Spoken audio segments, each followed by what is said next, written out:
Something about kicking a man while he's down. And it just, man. I really could have done without that Nick Chubb injury. Really could have done without that. And you had opportunities. The Chiefs didn't put you away, and you had nothing. You had to bench Jameis Winston. It's maybe time to go to DTR. It's bad. And it's frustrating because there's no easy path out of here. The Mary Kay article from over the weekend about Deshaun Watson has got people just all riled up. It's bad. It's bad. Things are down for the Browns right now. And it's getting worse. It's getting worse. You watch how they play. Our special teams are bad. Yeah, defense at times was good. Got gashed. Other times you were facing Patrick Mahomes. What did you want him to do? What did you want him to do? And then you just sprinkle this Nick Chubb injury on top of it. And I sent the tweet out, and a lot of people agree with me. I don't want that to be the end. I really think they owe it to him.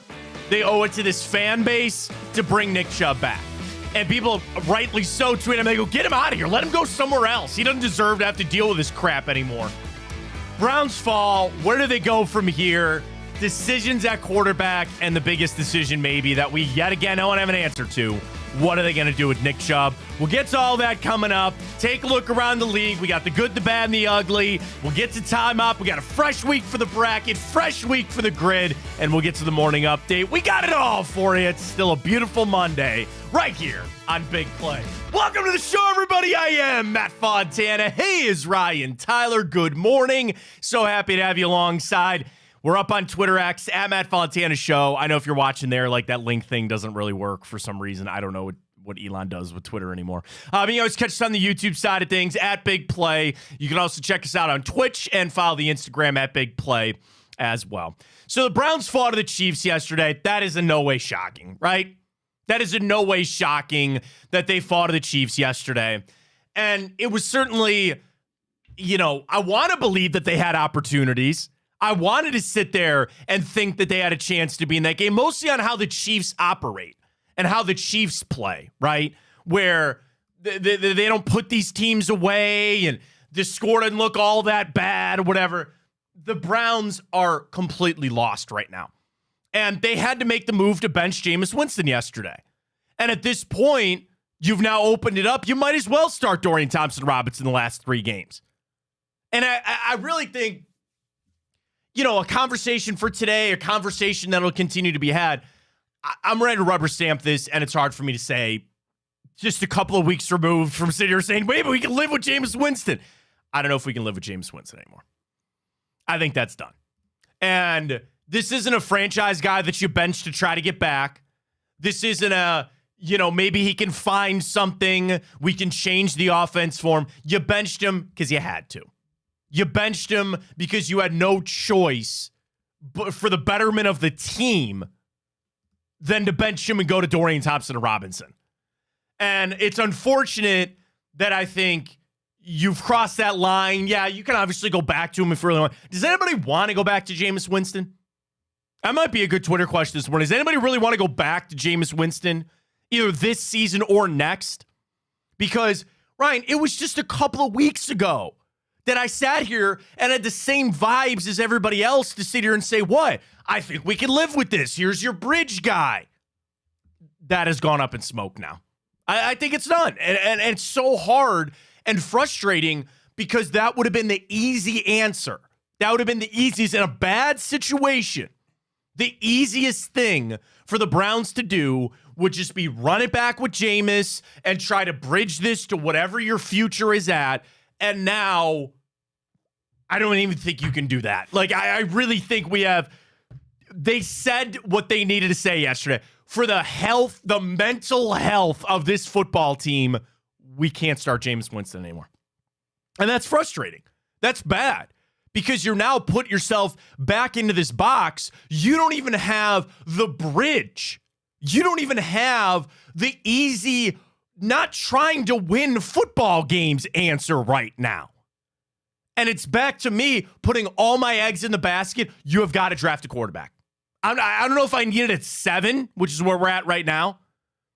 But you now have maybe backed yourself into a corner that you're required to go draft a quarterback. Like, we're going to trade for, right? What options are there out there? We're going to watch Kirk Cousins play tonight. Like, all these are starting to dry up. All the wells that the Browns can go to even just make 2025 relevant are now done and over with. And you just got 3 games to go. Dude. It's frustrating. It is frustrating. And it's like, oh, man. You're going to have to draft a kid probably in the second round, right? Yeah, 30-something. And you're going to expect this kid to go out there and what? Succeed? Behind what offensive line? Well, I mean, yeah, that again, it's man. What have they done? What have they done? And it's like, there's only so much of this that's still the stink of Deshaun Watson. This has nothing to do with Deshaun Watson.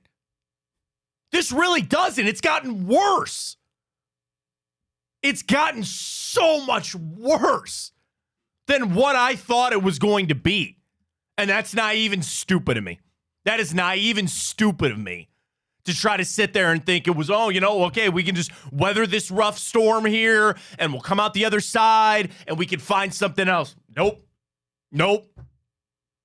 At this point, and I'm being dead serious, you shut Myles Garrett down.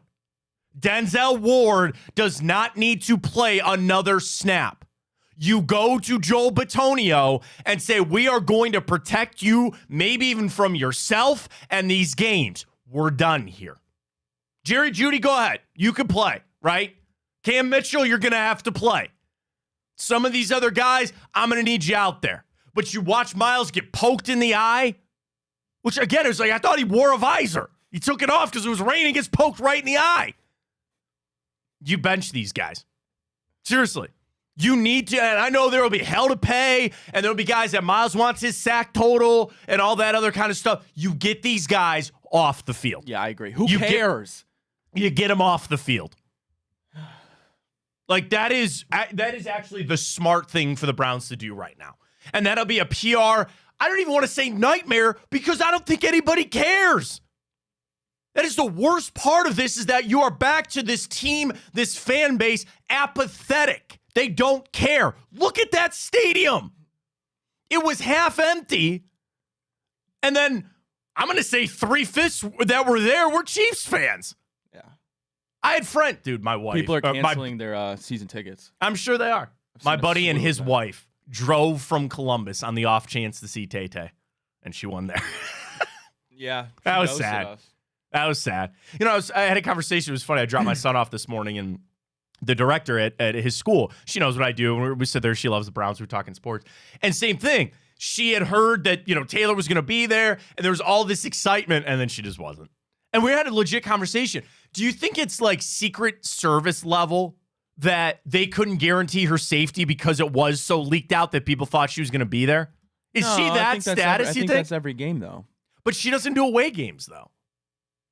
It's out of the norm. That's true. I didn't because think about that. she doesn't really So do away games. she's never been to an away game? No, I think she has, but it's been like a long time.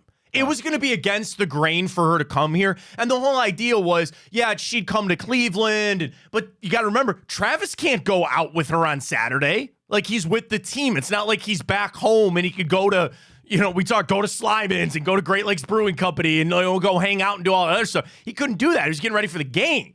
So what was he going to do? And I'm not even making a joke of it. I know there were legit people sad that she wasn't there. They could get a glimpse of her. There were people. Ashley Bastock of Cleveland.com. She was staked out, waiting to get video and waiting to see Taylor. It's a small thing, and I'm not all tied up into it. Like, I just want them to be happy. I feel bad that they're trying to have like a relationship while the entire world is watching. He's getting his house broken into. I don't feel bad. Why? Why would I feel bad? I mean, that's just got to be a rough situation. Like, every little thing, her showing up at games or stories. Again, it's Taylor Swift. She's the biggest thing in the world right now. I get it. But yeah, that's salt to the wound for some people for yesterday.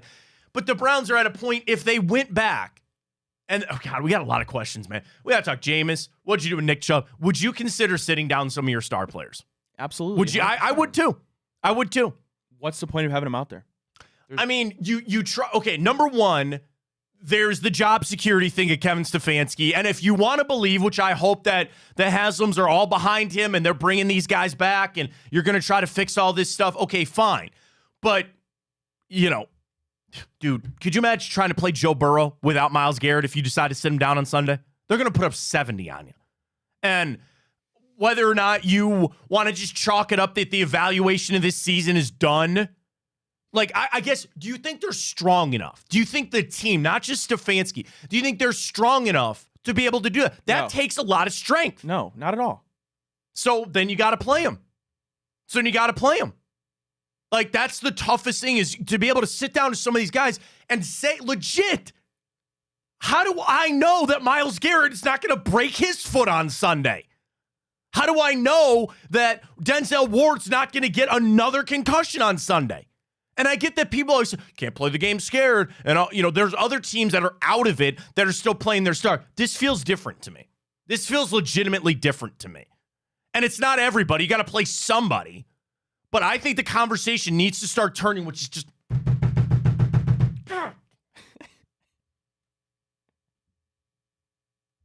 I just, like, this team, man. Damn it. Why are we back here again?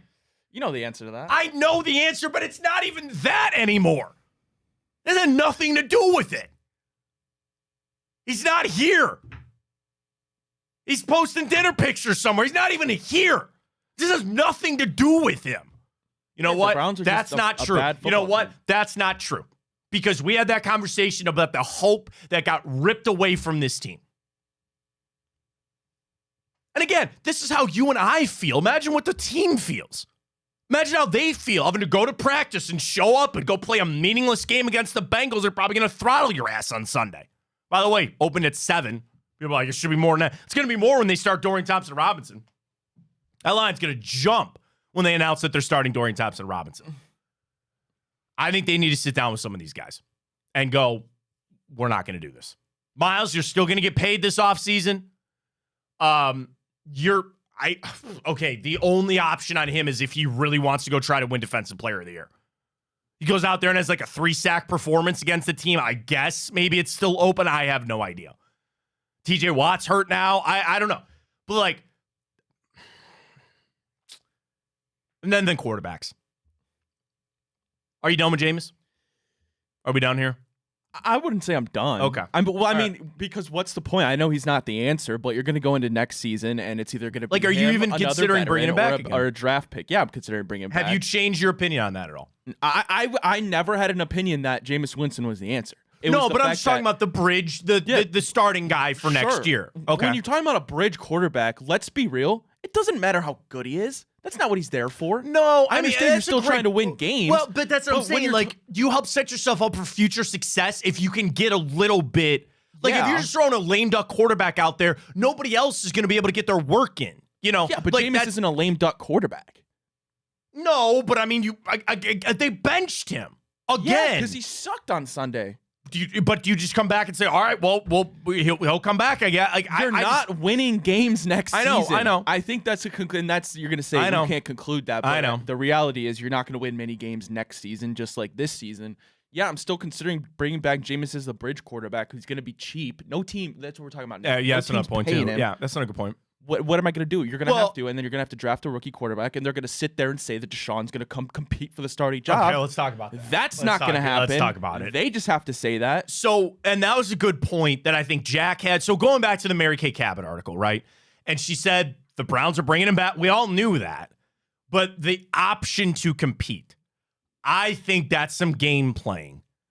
Because you can't, the NFL, and Jack Duffin had this tweet too.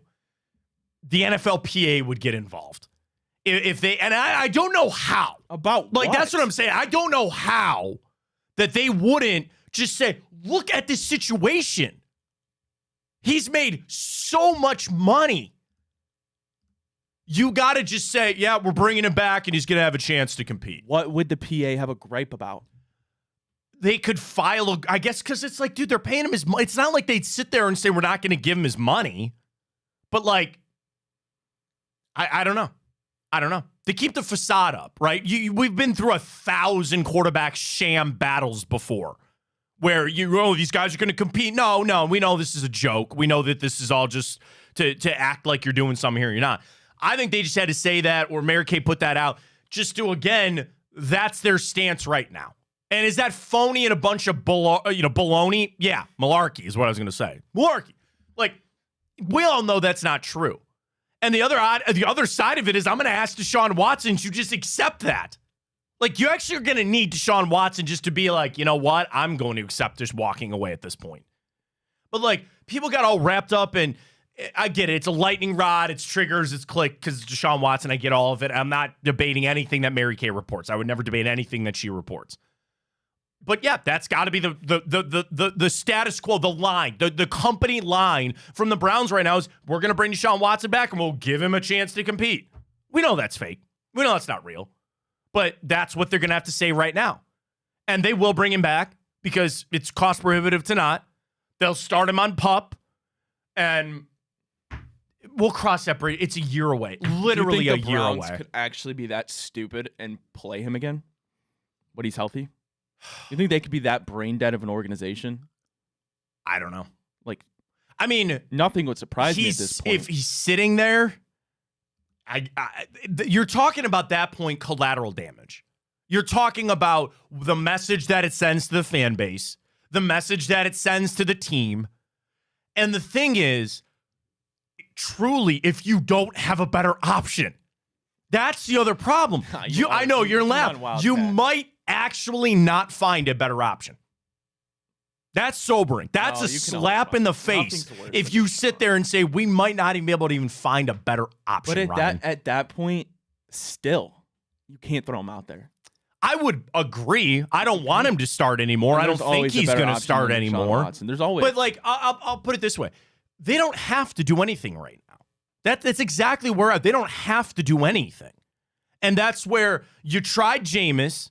You kind of knew what you were getting. It's been the full the term that we said we were going to get rid of, the Jameis Winston experience. You've had the full run of that.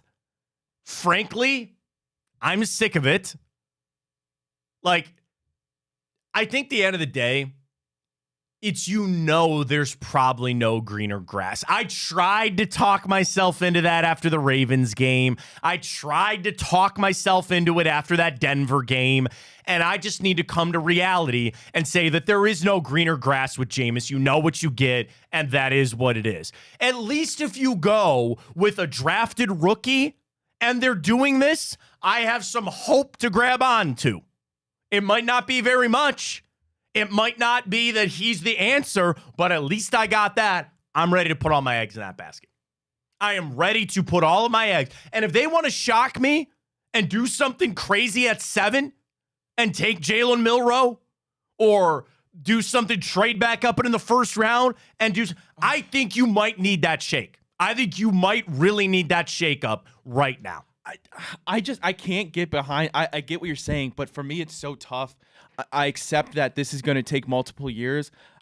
Tell me the best route for a fixture, because you can't just put a Band-Aid on this thing. It's going to get healed. Right. Would be, listen, let's say you draft 6, 7, whatever. I'd love the Browns to take Mason Graham, get another defensive stud on that line, pair him with Miles. That would be awesome. You got Mike Hall coming, and hopefully he'll be good too. And then you just got to load the O-line. That's what you have to do. And then you have to win one game next season, and draft Arch Manning. I'm so serious. I know, and that's obviously an option. But I guess my thing is, Ryan, if I went and got somebody in the second round, I could still follow that plan. Yeah, you could. And that's another throw at the dartboard. You could. That's it. That's kind of my thing is, if you're going to give me, if I need something here, I need something to grab onto with this team for next year. It's not Dorian Thompson-Robinson, and it's not Jameis Winston. No. And I'll leave the door open for another bridge level kind of guy, right? If you want to go find me some other veteran guy and maybe that'll be a little different, sure. But you can still execute that plan and try to go get your drafted guy in 26. I'd still roll the dice on somebody in the draft. I would. And at this point, I was avoiding the best that I could about talking about the draft pick and winning these games. But that comes back to one of the first conversations we had. You sit these guys and maybe you get back up to the top 5. I don't know. I don't know. It's having to go through another camp of a rookie quarterback, let alone a second-round quarterback. It's like it's not that painful. It's really not. It's not painful. It's not because at least it gives me something. I know and that's the thing. It gives you something. It gives you hope. I get it. That's everything. But it's like I would just rather suck horrible, be the worst team in the league for another year, and actually get a quarterback with the ceiling. The unavoidable thing, or the thing you're trying to avoid, is maybe one thing we talked a lot about was the full-blown rebuild, right? And honestly, I don't want to do that either. I get it, but dude, after these last couple weeks, seeing what that slop on the field they're putting out there, let alone can you fix your penalty problems? Dude, I mean, Jesus Christ, and that's to you, Kevin. Yeah, it is. So I mean, at this point, if you're not gonna fix that. What am I staying here defending him for? Give on the full rebuild. Trade Miles. I'm serious. If there's nothing to hold on to and you're that bad, click the button, restart, I get it. Get it started, bring a bulldozer, destroy everything in Berea and restart. I get it. And that's where you have got to rebuild. You have got to. There is nothing redeemable at this moment. That is the toughest. Yeah, you got Miles. You have some good players here and there. There is nothing. Jerry Jeudy. The redeemable things for the Cleveland Browns right now are Myles Garrett, Jerry Jeudy. That's it. Yeah. That's literally it. So why aren't we blowing this thing up? Give me a reason. I don't know. I mean, are they going to hold on to Stefanski? At this point, I don't care. I know do. You say that. I do. I mean, but here's the thing: the reason I find it very hard to care at this point, and I want Kevin Stefanski to succeed, and I love him being our head coach. I don't think it's even questioned he's been our best coach since '99. But the thing is, you're sitting at here. You're probably going to win 3 games this season. You're going to go into next year. Let's say you go down the route, you draft this rookie quarterback in the second round. You're probably going to suck again.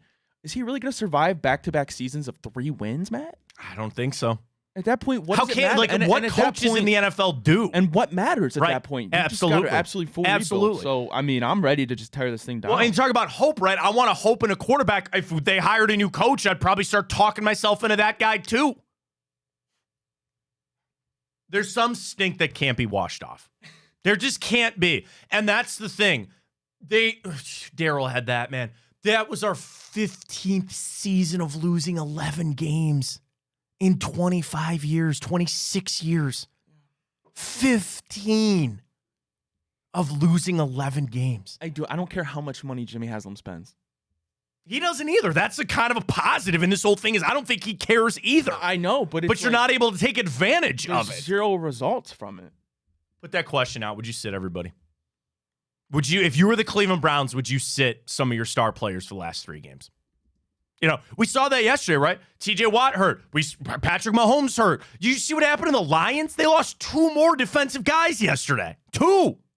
Go look at that IR list from the Detroit Lions, and they're still one of the best teams in football.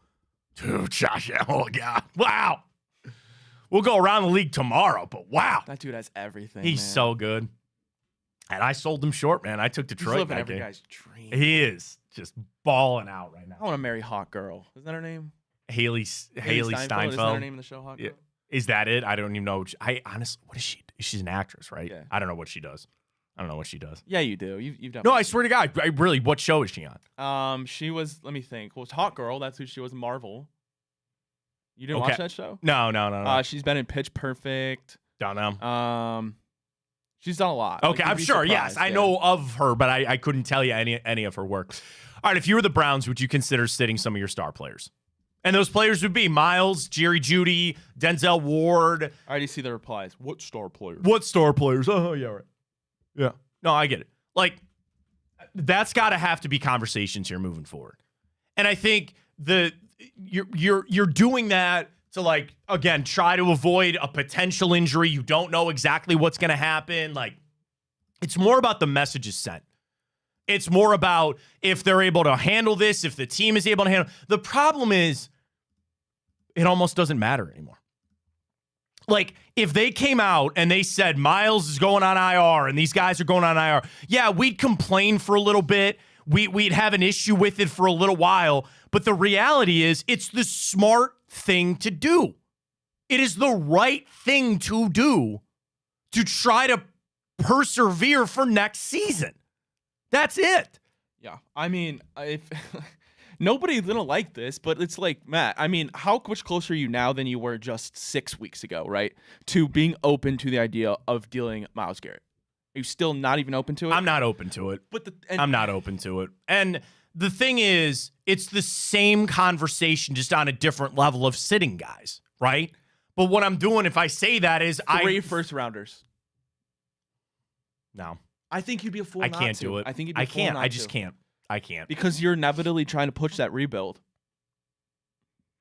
3 first-rounders. I'll lean on your side here for a second. How many more years does Myles have left? That's the thing. You're going to suck next year. You're going to suck next year. Myles will be how old by the end of next season? 28. And he's still going to be elite, but at what point does an elite defensive end fix my football team? It doesn't. Well, I'm going to talk. He already is 28. He'll be 29 next week or 2 weeks. If you had 3 first-round picks come across the table for Myles Garrett, franchise player be damned, he's done his job here. He's done his service. Let him go. There's a human element of letting him go to compete on another team. You're going to have to restart, and you're going to have to find another Myles Garrett, a younger one, and not blow it up and destroy everything you built like you did with this one. There's a human element of letting him go somewhere else, too. And that's what Joe Thomas, when they were going to trade Joe to Denver, and he said no, that was like, dude, go somewhere and go play in the playoffs like you should. Go try to win a Super Bowl like you should. Myles deserves an Oscar for standing there countless times and saying that he wants to spend the rest of his career in Cleveland, because that's not true. What do you do with Nick Chubb? Nobody wants to spend their career in Cleveland. What do I do with Nick Chubb? I cannot tell you how much that hurts my heart to see that happen to him, where he fights through this knee injury. He talked about wanting to play, and he breaks his foot. And I'm going to say this again, too. They had damn well better re-sign him.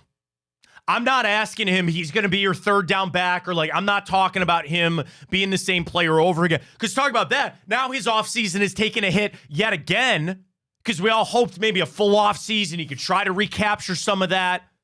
I'm talking about good faith for Nick Chubb and this fan base. And if Nick came back and he said, you know what, I'd rather actually go somewhere else, then let him go. But I'm going to tell you this right now. The Browns had better at least offer him a contract for next year. You can incentive-laden the hell out of it. Do whatever you want. But for that guy to fight back for as hard as he has to come back and join this crap team, for that to then happen, you better do him right. Whatever that looks like, you just do Nick Chubb right. That's all I'm asking you. All right? Whatever he wants. Does he want to come back? Does he want to try to make some money? Does he want to try to see this through? If he wants to leave, you had better do Nick Chubb right. And in turn, by trying to do us right. They have done nothing to do it right for the fan base around this place, all right? They've done nothing to make you deserve your fandom. Do this little thing for us, whatever that looks like, all right? It sucks. I hate this so much. And again, that's salt in the wound of him fighting back to then just have to do it again. And yeah, it's not a ligament issue. A broken bone will heal. I don't know if he's going to need surgery. Yeah, Nick Chubb, 2 things, right? I mean, let's go back to when Nick Chubb, this season started. We're like, okay, when Nick Chubb comes back, everybody said this. We said if he's 10% of himself. I said anything gets a bonus, right? Yeah. Like, the dude tore his knee open or whatever it was. Like, that was the worst injury I've ever seen live, right? Like, let's give him a full offseason. I'm not saying he's going to come back, but let's give him a full offseason to get right. I mean, look at how much taking time off the game just throws people, ruins careers. Like Deshaun Watson, for prime example. Yeah. He'd probably be much better if he wasn't 3 years removed from football coming back. But, I don't know. I'm ready to just calm down, give Nick Chubb a full offseason, and I get the foot, but, let's not overblow a broken foot. No, and that's, I would hope. Bro will be healed in 2 months. I hope so. I do, and I hope he can get back to the offseason and be all right. And what does it mean if he does come back? You still need to find a running back. All right, Jerome Ford, yeah, whatever, fine. It's just... It's not like you're going to have to pay him much. You know, it's so hard because this statement doesn't mean it. We don't deserve that. He didn't deserve that. And that's life, man. You don't deserve sometimes things that happen. And that's my frustrated part, right, in this whole thing. He didn't deserve that. We didn't deserve that. And it happened anyway. And it was a fluky thing. It didn't look all that bad on the field. And just all of a sudden, it's like, here you are. Here you are. Dealing with it again. All right, our Twitter question is up. Retweeted it. If you were the Browns, would you seriously consider starting to sit some of your guys? And I don't I understand people trying to say that they got to play, that they're professionals, that you can't guarantee injury, so therefore you can't be worried that they're going to get hurt. There's just got to be a means to an end in some of this thing. There's got to be a means to an end. And there's other, I also, misery loves company, right? Like, I look around at the rest of the teams that are down in the hole right now. God, I love that Allison Chainsaw. And you're down in it right now, and it's hard to look around. But it's like Jacksonville. They still have Trevor Lawrence. They're going to fire Doug Peterson, right? Carolina, Bryce Young's looking better. The Giants, like, I don't see anybody that is in quite the same situation as us. Yeah, because nobody gave a guaranteed $230 million contract. Like, it's not hard to absorb that information. Like, they set themselves up. They pushed, like, they're in this corner because of their decisions. So it's like, it's their fault. They set themselves up horribly. They took the biggest gamble ever, and it failed miserably. Yep, there's your first tweet. You have to have star players to be able to sit star players. Got it. Thank you, Dave. Yeah, I'm sitting Myles Garrett because I'm trading him for 3 firsts. If somebody comes calling, I'm trading him for 3 firsts next season before the next season starts. I mean, how could you not?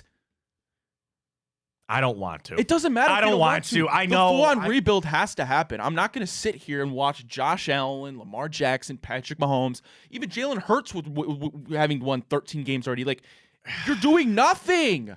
Nothing. You're doing nothing without a quarterback. You trade him, Andrew Berry ain't going to be around to make those picks. Thank God. But why would he then pull the trigger on that to give picks to the next general manager? Why would he do that? Maybe because it's his job.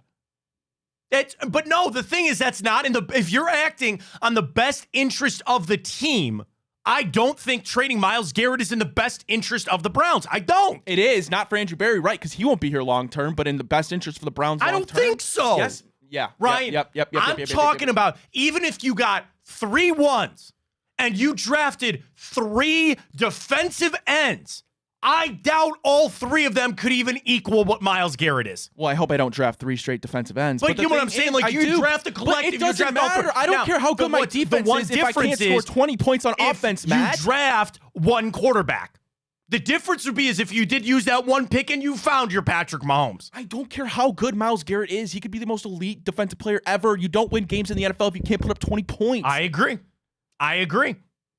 And so you would then just have to sit there first rounds across the football field. Then that's exactly where the Browns need to be and use every pick on a quarterback. Draft 3 of them next year. It's just like, on the hope that one of them is it. And then get ready to go try to find. You can't do that. You can't build the team that way. You have to get young. I tried to talk myself into. You have to get young and cheap, and but I try to talk myself into that. At least if this team could keep it on the rails, all we needed was a quarterback, and now there's just all these other spots that you're missing guys at. There's no rails to hold on to. This thing is it's over. No, trust me, I get it. It's over. It's destroyed. Done. It's done. You need more than a quarterback at this point. It's done. You need more. And the thing is, maybe you really do need to flush it out for some of the guys that are just beaten down by this. And they're just beaten down by the losing. You need fresh blood. You need guys that are here to prove something, not old veterans that are getting paid to sit on their hands. Yeah, but okay, you do have some examples of that. And I get that we're frustrated. We really shouldn't be. We lost to the Chiefs. We both picked the Kansas City Chiefs on Friday, did we not? It's because shouldn't be frustrated by this. Nobody looks like they want to be there. I don't want to be here. Well, I do want to be here, but I don't want to be a fan. It's hard. I want to set this aside. But you know what I'm going to do Sunday, Ryan? I'm going to sit down at 1 o'clock and watch the Browns play the Bengals because that's what I do. 3 first-round picks. You're not trading Myles Garrett. I don't want to. That's crazy. I don't want to. No. You sign him to an extension. You've got to keep somebody. You've got to keep somebody. What did that do with Joe Thomas? What did that matter? I get it. And I get Myles Garrett impacts the game more than Joe Thomas. Sure, but you have star elite Hall of Fame players. Who cares? I get it. I don't care if I have a legacy player in this town for 20 years. It gets you nowhere. Honestly, and this is not a good answer, but it's like there's something for the fan base. Something for me to actually wake up on Sunday and want to watch them play. And really at the core of it, too, are you a better team making this move? Let's say they did. Let's say somebody gave him what you want. Are you a better team if you traded Myles Garrett? Absolutely not. Right. But then you're talking about what could the future hold and what could you... Were the Browns a better team without Amari Cooper? It's kind of showing out that maybe it worked. I don't know, right? The unequivocal answer is you're not better without Myles Garrett on that team. Well, yeah, no kidding. So that's the point of a trade, though. You got to keep... That's what I'm saying is I'm trying to hold on to something. I'm just going to go back to the trades because it's what I know, right? Instead of completely demoing the house, let's just gut it. No. Let's keep some framework around here. Maybe that wall isn't so bad. Bro. You're taking Wrecking Ball Dynamite and just go on and blowing it out. Yes. They're going to need that for the stadium. You got to clean it. You got to clean it. You got to rebuild the structure. You need solid foundation. And that's a hard thing you're going to have to do. You're right. You're talking about rebuilding. There's nothing good, nothing redeemable about this Browns team. Well, you know, the one thing that Andrew Berry... Good tweet from Reflog. I saw that. If you're going to sit all your star players, he goes, what are you going to do with Corey Bojorquez? Corey Bojorquez is a star player for us. Absolutely. But, like, at this point, Andrew Berry used to always say that they approach the draft as an expansion team, that you need players at every single position. Guess what? You are an expansion team. You are at that point where you need a player at almost every freaking position. How is Andrew Berry still employed? Because he didn't trade for Deshaun Watson. I don't care. It's pretty obvious at this point. All of his signings have been horrible. You go 3-14, which is what I think it's going to be. I don't know how they don't make some sort of big move, like as far as firing somebody. And I said it last week when the Haslam said what they said. I didn't buy any of that for a second. Yeah, it's great that they said that. They were walking out of the owners' meetings. They got a microphone shoved in their face. And they go, yeah, we're all in on Kevin Stefanski and Andrew Berry. I don't think that carries much weight anymore. And it is a player problem. Their coaching is bad. The penalties are bad. The special teams are atrocious. But your issue still lies in a talent problem. You have some talented players. You don't have enough. And you don't have a guy at the most important position at sports with enough talent to even keep you afloat. It used to be, just a couple of weeks ago, we would say, man, if we just got some quarterback play. And I'm going to be serious here. I still think that. Okay, I do. No. I do. No. I do. This sucks. I'm angry. We're all angry. You find the quarterback and it'll solve itself. Nope. That's it. Ryan, it's not that bad. It is. Yes, it is. It's not. Okay. Your defense, we'll go through good, bad, and the ugly in a minute. Your defense made some plays yesterday. Jerry Jeudy is a good receiver. You are without David Njoku. You find a running back. You're only a couple pieces away on the offensive line. That's a lot. No. That is true. That is true. That's a lot to ask for, Matt. I know.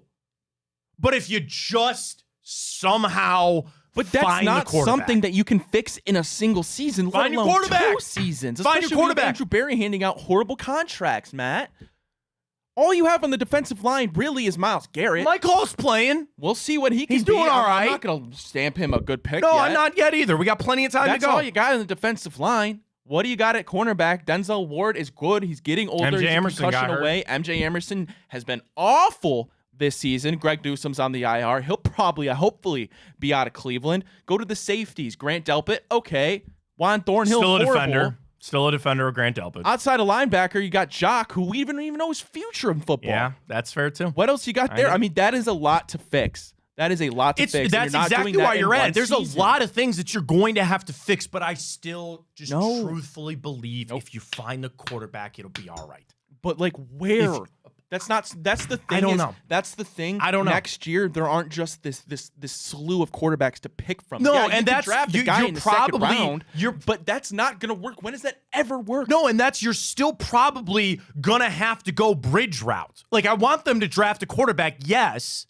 and at least have some semblance of play. If you're not even going to be competitive next season, and you probably... But we don't know that. As bad as it feels right now, and as much as you want to sit here and rubber stamp that we're going to suck next year, we don't know that. When have the Browns ever been good without Baker Mayfield? Yeah, you had the Joe Flacco season. That's not happening again. I agree. When have you ever been good since 99 without Baker Mayfield? And this isn't even a pro-Baker Mayfield rant I'm going on right now. It's just the facts. Just You're not getting a guy in the second round. You might not. I don't know. I have no idea. But you just got to keep trying. No, that's not good for the future. What do you want him to do? I want him to blow it up. Okay, trade them all away. What are you going to do then with those picks? I'm going to... All quarterbacks. No, I'm not drafting all quarterbacks. I would love to keep Myles Garrett, but the reality is if you get 3 first-rounders, you draft like a guy like Mason Graham, you hope Mike Hall works out, you hope Jock comes back, and you spend the picks, you suck, but you got hopefully stars on both sides of the field on cheap young contracts. Well, the other thing, too, if you want to talk about the Myles Garrett debate, which we're doing right now, you're going to have to pay him again. And if you're really pinching pennies over here and you're worried about how much you're paying and who you're going to have to pay, there you go. You're going to have to pay Myles Garrett again this offseason. That has to happen.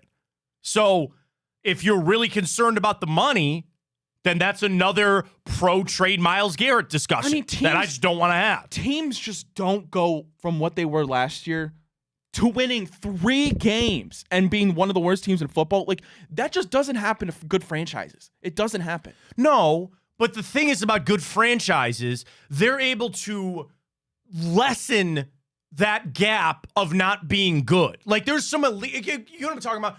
The Chiefs have been good for 10 years. The Steelers have been good for 15 years. The Bengals are like an up and down team. The Ravens have been good for 5, 6, 7 seasons in a row. Doesn't mean they always win the championship. Doesn't mean they always go to the playoffs. But they're able to hold off and stave off the bottomless pit. The Browns are the opposite. Our comfortability is in the bottomless pit. Their random upcoming is when they're actually good. That's the mark of good teams. How do you get to that point? Quarterback. That's it. That's how you get to that point. You need coaching and you need receivers and you need all this. What do all of those teams that stave off sucking year after year, they all have what? The quarterback. Yeah, I get that. And the Browns threw away Baker Mayfield to the side of the road. And that's a fact is you were close to getting to that point, it seemed like. I agree. As a franchise for once where you would finally be competent. You weren't just this cycle of disaster and you weren't always the joke of the league. You got rid of him. You gave $230 million guaranteed to an alleged sexual predator. It's over. Who clearly doesn't care about football. I say what you want. Probably doesn't even know who we're playing this week. He doesn't care. He got the richest contract in team history, and everything from that has failed. You fired coaches to suit your quarterback. That didn't work. Now you're right back where you started, and the Browns are going to continue to suck. That's where it is. All right, we'll get to the good, the bad, and the ugly in just a second. Got more to react to as well. But Ryan, it is time to remind everybody about Fairway Ford. The Christmas sale is on. The F-150s rocking for you there. Rates as low as 1.9%.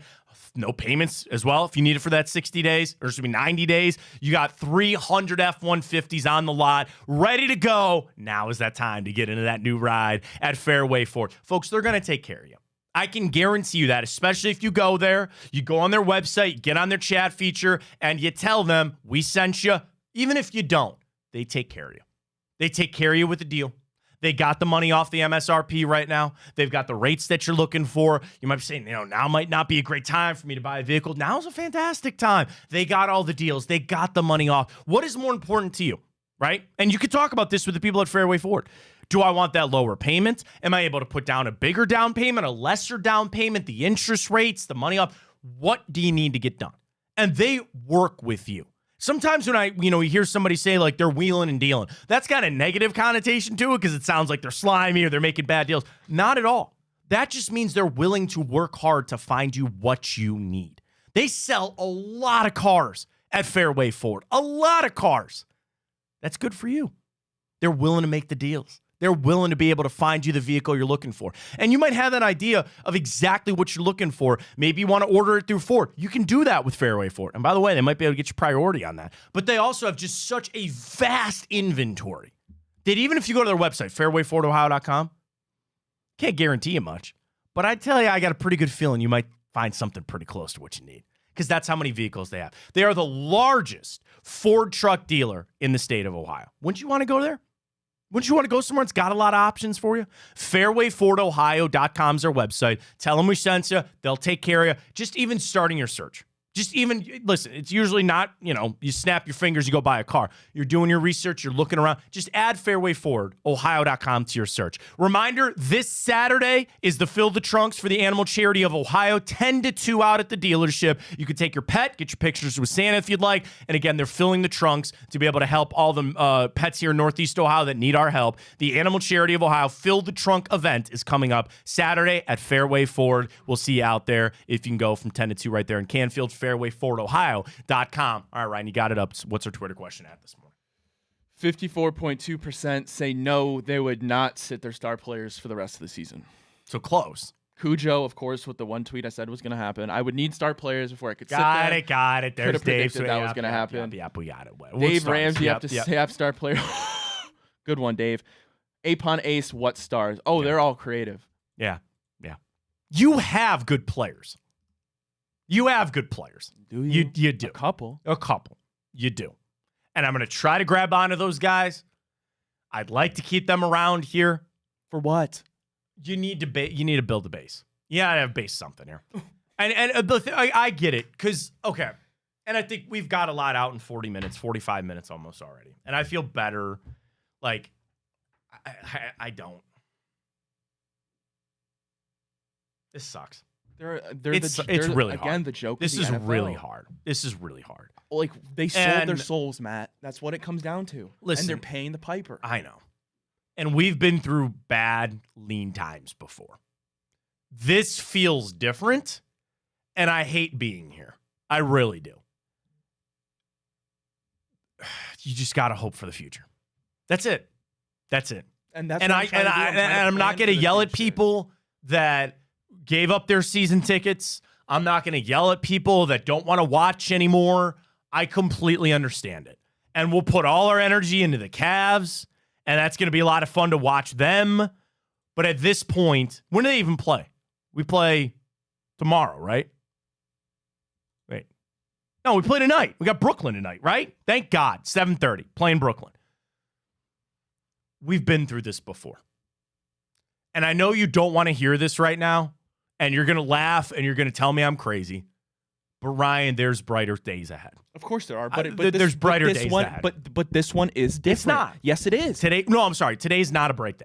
I get it. Contractually, the situation that the Browns are in is different than any other time they've been in when they sucked. This is a new level of suck. And that's another part of your discussing the rebuild part of it. And I'm ready to have this, like, again, I was angry. I got it out. I feel a little bit better right now. But, like, having that real conversation, that full rebuild then requires you to then release Deshaun Watson. You take that cap hit. I know it's going to detriment you, but you just do it. That would be a nice Christmas It'd be a present. nice little reprieve. I mean, the dude's not even likable. Sure. I get it. And I know that would hurt the salary cap, and you'd have to spend all that money and do it all over.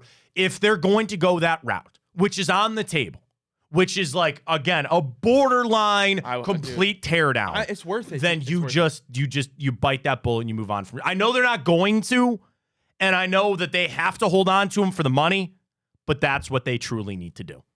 And I think that would then send you off. Okay, here's the other problem going on right now. We can't move on. Okay?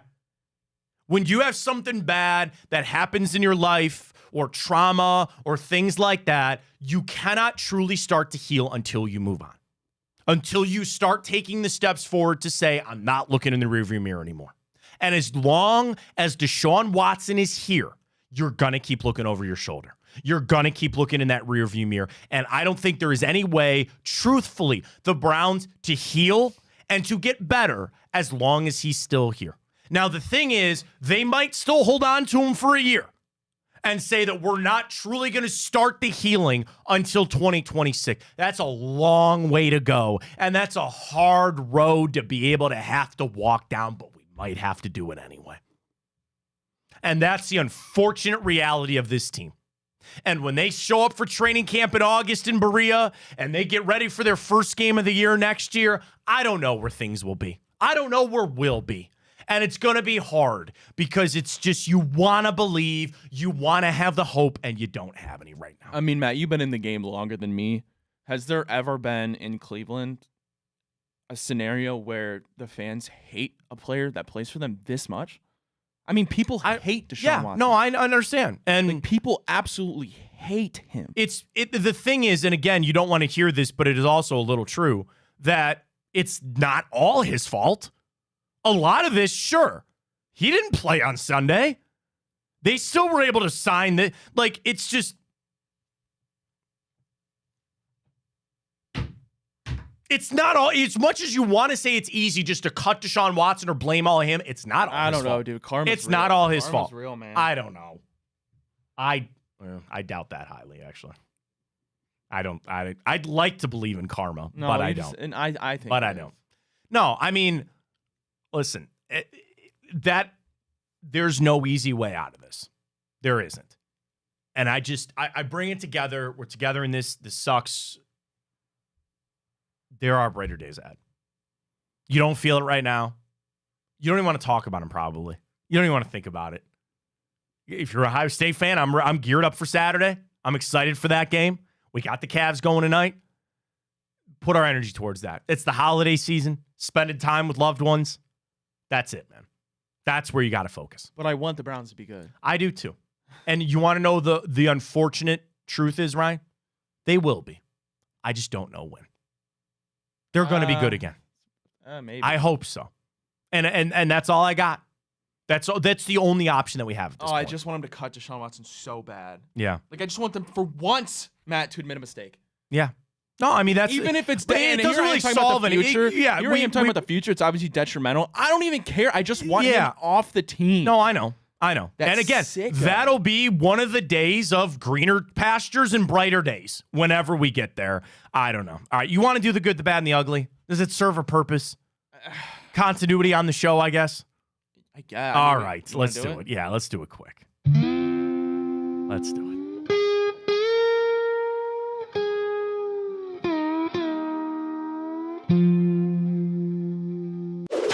I don't have my good Western music. That's all good. All good. All right. The good from yesterday, Patrick Mahomes is really good. Jerry Jeudy got his 1,000 yards. Good for him. He's one that I hope can try to turn things around. The bad. I want to explain this too. And I love Nick Wilson, and he sent me a tweet. I put the bad was the defense got gashed. And I got a lot of people, man. Well, they only gave up, they played their ass off, right? And you gave up the ball as much as you did, and they were out on the field a lot. I guess it's more of like, there were just plays of like DeAndre Hopkins going back behind his body and the screen pass. That's more running. On the whole, the defense played well. All right, they did. And you were facing an elite team. That's not hard. It's not an easy thing to do. It's hard. I get that. But it just at times, I guess like more, Ryan, when I dive into the game, there's like those momentary plays where you need to get off on third down. You need to get your stop. You got a hand on a pass and all that kind of stuff. Those donuts, come on in, Pat. Go ahead. Are they for us? Come on in. I guess so. Come on in. This will turn things around. Oh, Lipton Hard Iced Tea. We love you guys. Oh, yeah. I'm going to need a napkin. This is going to get mad too. Oh, yeah. Oh, yeah. Those Wait, which delicious. one here? I think I'm going to go. Nice. I really shouldn't. Lipton Hard Iced Tea. We love you guys. But I will. We all need a donut today. A donut and a coffee. Here, I'm gonna do like the cop thing. I'm gonna put my donut on top of my coffee over there. They always sit, man. Thank you. Yeah. Mac Jones might be. Goes Jack. That might be Mac Jones. Lipton Hard Iced Tea. We love you guys. You're the best.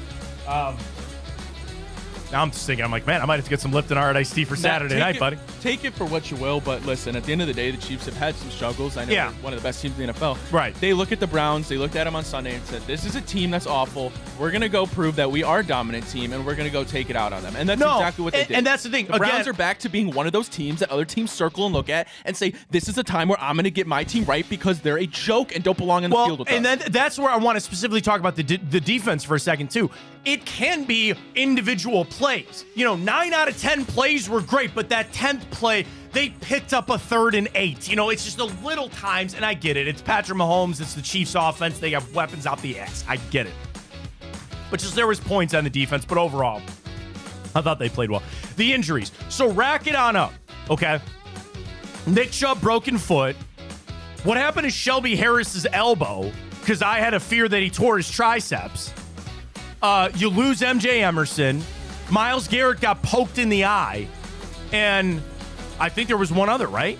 That I'm missing. Plus Njoku's still out. All that other stuff, the injuries rack up. A bad is the realization that Jameis might not even fit your bridge anymore.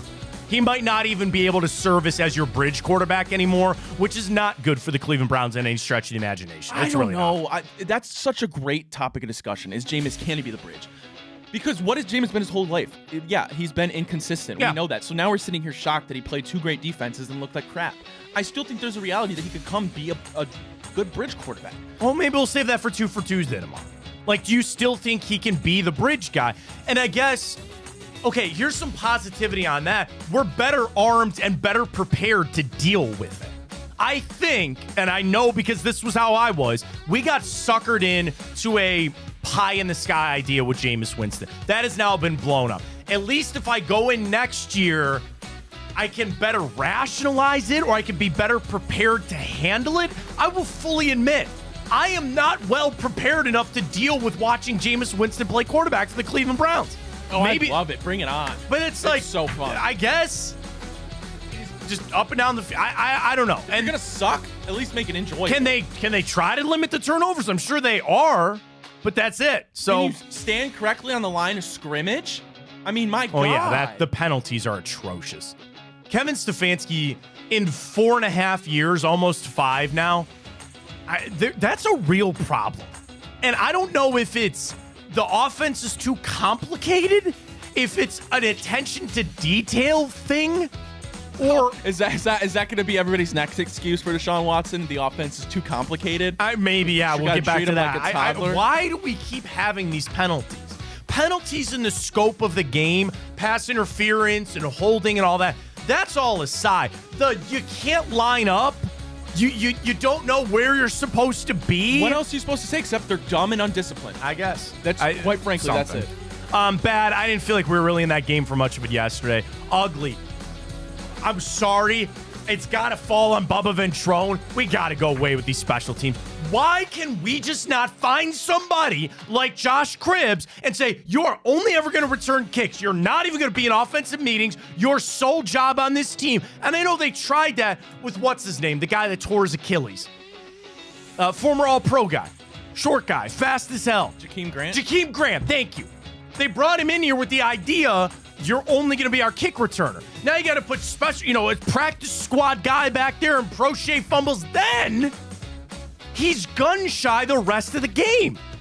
He fumbled the one, and then every kick, even when he had yardage, he just throws it up. Why can we just not find somebody to draft in the 5th round and just say, you're going to be a special teams guy? That's it. That's all we're going to have you do. I don't understand that. The kicking situation, sure. You want to go back to Hopkins after this week and hopefully that helped him? Yeah, okay. Maybe that's it. And I know there's some other things out there about Dustin Hopkins and what he's really battling with and his mental state and all that. And I'm very sympathetic towards that. I really am. And I hope the best because I don't want to have to also go then find a kicker after this season. Go back to Hopkins after this week. Hopefully he makes some kicks and he'll be back there kicking again. Final thing on the ugly, you got ghosted by Taylor Swift. My buddy drove up to Columbus, paid his money, and for his wife to come to the game with him, and she wasn't even there. Why didn't she show up? Maybe she never really was. Was this all a ploy just to sell season tickets or sell tickets for the game? Dude, they got to do anything. Was to it? Sell tickets was now, it? Come on probably. Now. Was it? Was it? I'm sure that was Paul DePodesta's bright idea. Maybe it was. I don't know. But they leak it out. There were. I'll just tell you this, man. It was legitimately coming out from leaks that she was going to be there, and then she didn't even show up. So I have no idea. All right. That sucked. I'm not laughing because that's like anything. If you were really excited to see her and you didn't even get that opportunity, I feel bad for you. Well, go to a concert then. Well, I mean, different opportunity, I guess. But I do feel bad for people. I do feel bad for people that went to that game and wanted to see her. I will cry no tears. But again, you're not a fan. What is something that you would go stake out? and try to go watch? Like, is there somebody? Is there a person? Is there a band? I don't know. No. Like, that's what I'm saying. So it's hard for us to it's hard it's hard for us to understand that because we don't have like a fandom quite like that. You're right. Like, we go see our favorite bands, we all go do this other stuff. But like, and I'm not saying this in a negative light, but she's kind of like a cult. Like, there's people that are so in on Taylor Swift that I legitimately feel bad that they didn't get a chance to see her. A glimpse, right? She would have been in a box somewhere, you know, whatever, just to say that you were there while she was there. I don't know. But again, my sympathies go out to you if you drove in or you paid money to see her and she wasn't there. All right, let's catch our first break of the morning. We'll tell you more about Fairway Ford coming up. I just want to have some fun in an hour or two, man. Let's get to the bracket. We'll get to the grid. We'll get to the morning update with all the stories. I'm going to enjoy the hell out of this donut. Thanks to our friends at Lipton Hard Iced Tea for that. Well, enjoy it. Get yourself a donut. Get yourself a coffee. Back right after this.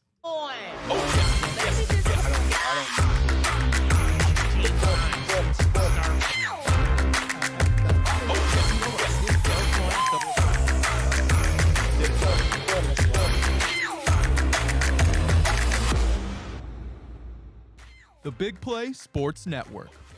Download the free app today to watch all of your favorite hosts on demand.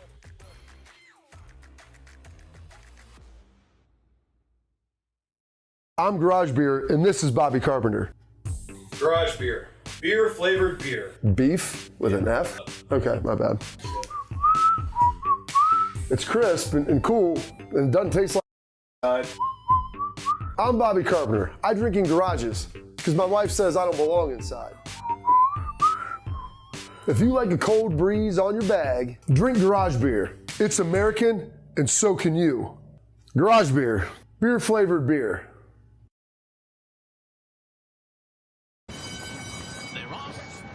Kentucky Derby. As Authentic takes them around the far turn, 'tis the laws making us move now, and they're into the stretch. These two stride for stride. Authentic, 'tis the law. Here's the wire. Authentic has won the Kentucky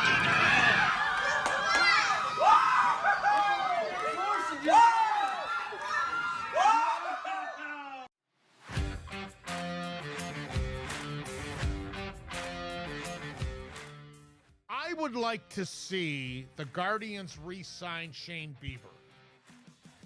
I think he'd give them a franchise-friendly contract because his market value has diminished so much following the surgery. He's not going to be able to demand the kind of money on the free agent market that he would have before the injury. So I'd like to see us keep him, even if he's not ready to start the regular season. Be a couple of months in. I'd like to see us keep Matthew Boyd. Veteran presence. Did a fabulous job for us. Great pickup by Antonetti and Chernoff.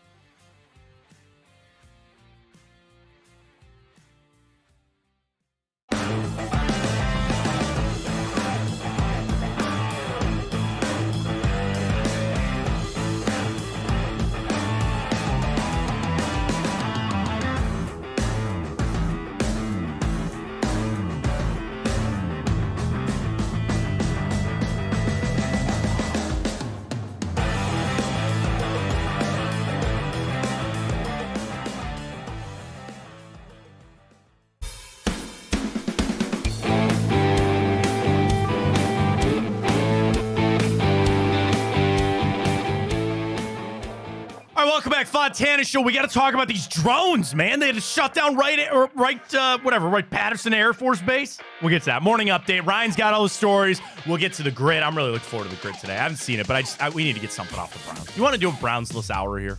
Not really. I kind of like talking about them. All right, you got to get it out. Hour two. Maybe we go no Browns here. Nah, I don't think I can go no Browns. Sorry, I'm sending the stream back out because Elon can't get his crap together.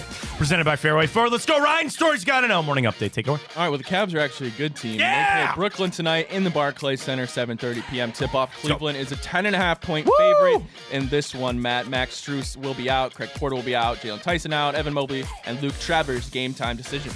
Cavs 10. I kind of like them here. 9-4 against the spread their last 13 games. Brooklyn has only covered 2 of their last 6 games, but you know what I really like is the over-under set at 217. The over has hit 4 out of Brooklyn's last 6 games at home, and the total has hit the over 4 out of the Cavs' last 5 games on the road. Cavs are also 4-1 in their last 5 games at the Barclays Center. Brooklyn coming in, 2 straight losses to Memphis and Milwaukee, but they scored 119 and 113. Then Indiana, which neither team cracked 100. Was that not an NBA Cup game too? I remember that? I don't remember. But anyway, more than anything, I like the over for tonight. 10 seems a little rich. Maybe we bet that down 6.5. All right. 6.5. Give me the over. Yeah, we'll sprinkle in some Donovan Mitchell, too, because he's going to have a big night tonight. Yeah, I mean, the Cavs, which is so weird because they just, it feels like, you know, they're so sporadic on when they play. It's like not consistent. You have that stretch off because the NBA Cup. But don't forget, man, their schedule is going to start to hit here a little bit. And I'm not saying that they've had an easy go of it, but things are really going to start ramping up for them. They're going to have their first long road trip coming up here in a little bit. Actually, not right around the corner. Like right after the holidays, don't we go on that long West Coast trip here? Hang on, Cavs schedule. All right, here we go. So Brooklyn tonight, then you got a 3-game home stretch. Milwaukee, Philly, and Utah. Friday, December 27th, you're gone. You go to Denver, Golden State, Lakers, Dallas. So that'll tell you a little bit something coming up here. But how about this again? Dude, so we play tonight. We don't play again until Friday. How does that happen? They hate us. No, it's the NBA Cup is what it is. Anything good to watch? I guess, but it's like it's twofold. Number one, you're obviously battling some injuries right now, so you let the guys get kind of healed up and all that. But I want these guys playing. Like you can only do so much in practice. I'm worried about them being a little bit rusty. I don't know if I like the 10 tonight. But we'll take the over. We'll bet that a little bit later. Alrighty, well, LeBron gives us a little bit of insight into his 8-day layoff. All right. Explanation here from the King. Foot soreness, Matt. He's saying that's a problem he deals with every day, but he said, quote, if it was up to me, I probably would have played. It would have been hard to keep me away from it. I have a team, and I got to listen to them as well. They look out for my best interest. I guess apparently in the media, some were thinking it was the Diddy parties that LeBron James What would that have? I don't know. He was everybody said personal. They were jumping on the personal reasons and all claims that. He was linked to Diddy parties. We got to be careful with that. I'm not saying it's true. I'm not even going to respond to that. I have no idea. I'm not saying they're true. I hope not. Would I be surprised? No, and that has nothing to do with LeBron. I'm just saying celebrities do shady stuff. I know nothing of anything, so we'll set that aside. I mean, yeah, he had this battle. He wanted to play 82 games. I do think there's an element of seeing what the Lakers are without him in a world of trying to improve. Sometimes, like, are the Lakers a good team? Yeah, they're okay. Do you think they're going to go win a championship? Probably not. So you take LeBron out of it for a little bit, see what you have, and maybe that gives them ammo to go make a move or, like, understand, does this really fit? Like, sometimes you need to you're removing variables, right? To try to understand what the team is. At the end of the day, what the Lakers got to realize are they're not championship-level contenders, and if you're LeBron, why would you even bother with that? The other thought that I had off of that is that a game being played by Bron to start to grease the wheels of him getting out of it. To take a step back, to try to prove to the Lakers, who did get a win over Memphis last night, to try to sit there and say, you know what? It is all me, and I don't know if I'm in this anymore. They've lost what? In their last 6 games, they're 2-4 in their last 6. Really, they've had a bad stretch going back to when they lost to the Magic. What game was that? What day was that? They lost to the Magic on November 22nd, right? So you're coming up on a month. 3 straight losses, win, loss, win. 3 more straight losses, win, loss, win. That's not good enough. And Bron taking a step back might be like, again, behind closed doors, starting to say, I can't do this with these guys anymore. And maybe he starts to look at other options. And maybe Ryan's dream will come true. I don't know. You never know. Yeah, I mean, you'd have to trade for him. The money'd have to work. But I don't think, for those that don't know, Ryan has this feeling that LeBron will come back one day. I don't know when or I don't know how, but still. Maybe he's just starting to grease those wheels. You never know. We'll see. Make another joke about a Diddy party with Grease, but I don't think you like that. That. Anyway, here we go. How about you get get sucked paid? into that? The Americans that will participate in the Ryder Cup, I saw they're that. going to get paid now. They'll receive a $200,000 stipend, $300,000 to distribute to charity. The $500,000 directed to each of the 12 players and the captain is an increase from the $200,000 strictly for charity they began back in 1999. Yeah, I mean, it's stupid. It's the Ryder Cup. You should feel honored to play in it yourself. Whatever. Those guys make so much money. I don't know why they're fighting for the Ryder Cup. The problem is the Ryder Cup is going to die. You're getting supposedly the Live PGA Tour match next year.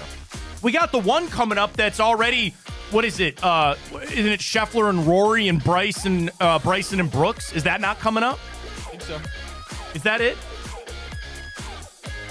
Yeah, that's it. Bryson and Brooks versus Rory and Scotty. The Showdown is what it's called.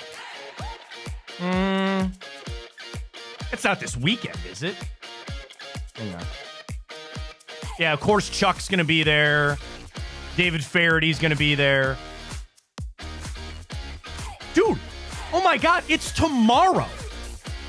That match is tomorrow night. Really? 6 o'clock on TNT.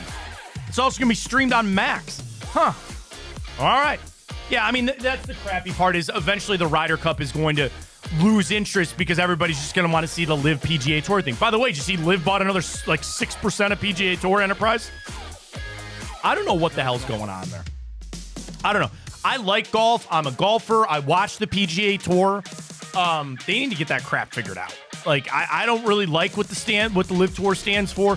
And also, to be honest with you, they haven't taken any guys that I really sit there and say I can't do without. Like, I was a Dustin Johnson fan. Okay, fine, he goes. Like, you know, they didn't get Scheffler. They didn't get Rory. They didn't get Jordan Spieth. They didn't get, Tony Finau, all those rumors he's not going. They really didn't take anybody that bothers me, but they need to get that figured out in pro golf. But match tomorrow night. There you go. I'll be excited to watch that. Alrighty, lastly here for the morning update, a couple division-leading quarterbacks facing injuries. Of course, Patrick Mahomes against the Browns. His ankle is hurt. He's up for question on Sunday's game, but so is Geno Smith, who suffered a knee injury in their loss. He's also questionable for his game Sunday against the Minnesota Vikings. I mean, their battle's going to be now fighting number one. Did the Chiefs clinch number one seed? I don't think they did. For the playoffs? For the playoffs, yeah. No, I think they needed the Bills to lose. Right. So, and the same thing now for the Eagles, now that Detroit lost, does that open that window back up? So the interesting part is, because also Jalen Hurts is playing with a broken finger, too, on his non-throwing hand. Mahomes with the ankle, I don't think they play him next. I don't even know who they're playing next week. Actually, I can tell you right now.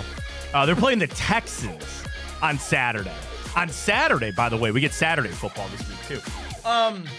I'd sit him. I mean, what's the point? Why put him back out there? Let him be healthy, sit guys out, whatever, that kind of stuff. But yeah, the injury, the rash is across the league at this point for some important positions, some important quarterbacks. I mean, it's clutch time, man. Can't have that going on. If you're in fantasy playoffs, I don't know how much people are interested in that. Ryan gives a head shake. I mean, it all is what it is. Tough go of it this weekend. Yep. Cooper Kupp gave me 0 points, and I played against Mike Evans and Amon-Ra. I had to play against Devontae Adams. Yep. I had to play against Devontae Adams. That's a tough go. But anyway, it is hard because at this point, yeah, you're really having. Plus, the other battle that you got to have, you play fantasy.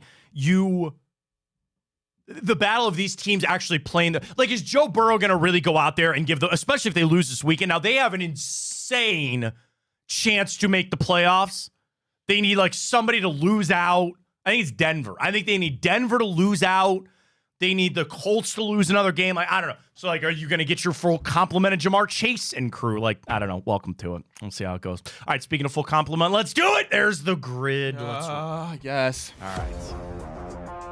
Fresh start. Fresh start. Fresh week for us. An important week for us. Very important week. Go. Wait. Reset. Go. 5,000 career rushing yards I think for Peterson. the Vikings. Right, and he didn't play for the Raiders at all, did he? No.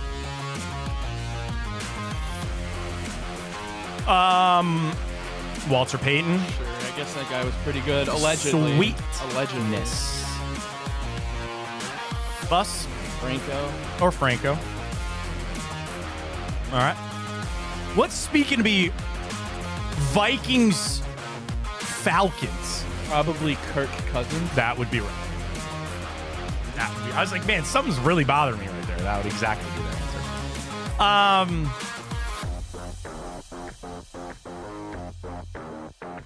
I wanted to say Justin Fields, but that's Bears Steelers. We don't need that one. Okay. Mitch Trubisky, same thing, would work for those two, but not across the board there. All right, you want to try focus Raiders Vikings? Just ace that one out quick. Amir Abdullah? Alexander Madison. That's maybe, yes, that's right. That is correct. Alexander Madison is correct. That is correct. Well done. Good pull. All right. All right. Tony Gonzalez, no. Sorry, Raiders, Bears, Khalil Mack. Khalil Mack is correct. Nice. Good pull. Nice. All right. Dion, no. Tony Gonzalez, no. Am I totally making this up, or Yes. did Mike Vick play for the Raiders? You're making that up. He went to the Eagles. That's maybe who you're thinking of. I also want to think about him on Baltimore, but I don't really remember. Okay.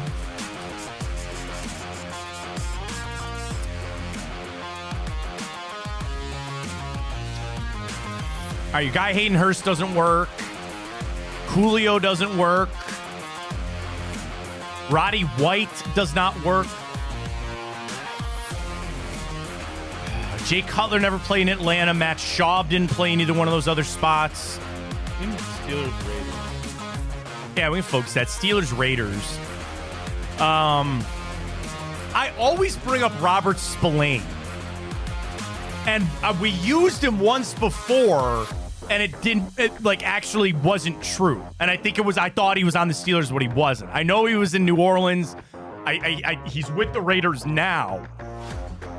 But for some ungodly reason, I always think Robert Spillane played for the Steelers.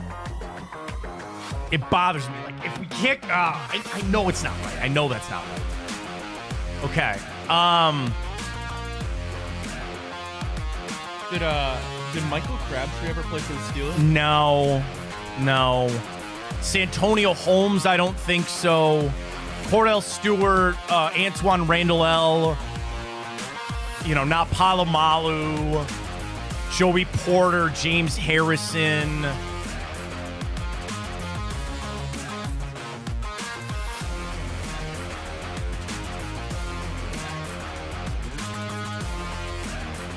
I keep wanting to think of a running back, but Marshawn Lynch. Did Martavis Bryant play for the Raiders? Oh, yeah. Did he? I kind of like that.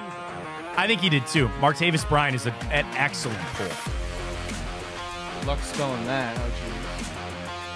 It's M-A-R-T.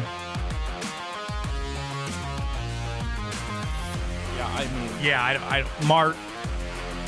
There it is. Nice. Good job. Very good pull. Very good pull. All right, Falcons. Okay. Michael Turner. Did Jaquiz Rogers play for the Bears? I want to buy that and believe it, but I can't. For some reason, I don't know. Colt McCoy, no. Josh McCown, don't think so. Obviously not Matt Ryan. Nick Foles was never in Atlanta. Did Marcus Mariota play for the Bears? I don't think so. I don't know. Brian Hoyer, do you ever play for the Falcons? No. Desmond Ridder just left Atlanta. He didn't play at either one of those spots. Mason Rudolph, I don't think so. Duck Hodges. Again, I feel like there's going to be some sort of legacy kind of guy, shoot.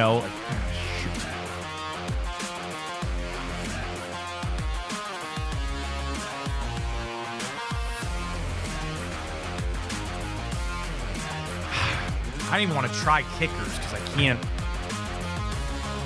we know a decent amount of Bears kickers, but I don't think any of them work for the Falcons. All right. We got time.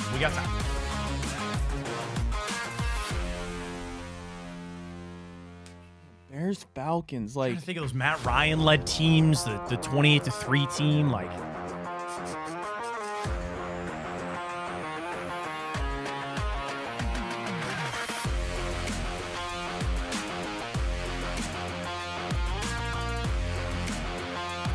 Steelers, Falcons. What? Is Steelers, Falcons, is that Mike Vick? Oh my God, yeah. Right? Yeah. Yeah, Mike Vick. Yeah, wow. Wow, it is Michael Vick. Wow, how do we not think of that? Wow. All right, it was there in front of us. How did I mention all those quarterbacks and we didn't even bring up Mike Vick? I was originally saying, does Michael Vick work for Steelers Raiders? Yeah. That's Steelers. wow. God, that's the grid. Like, Welcome to the grid. Magic that it does. All right. Okay. We gotta get this. Okay. Bears, Falcons.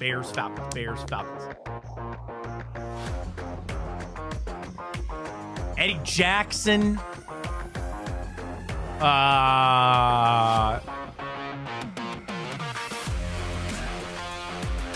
Khalil Herbert.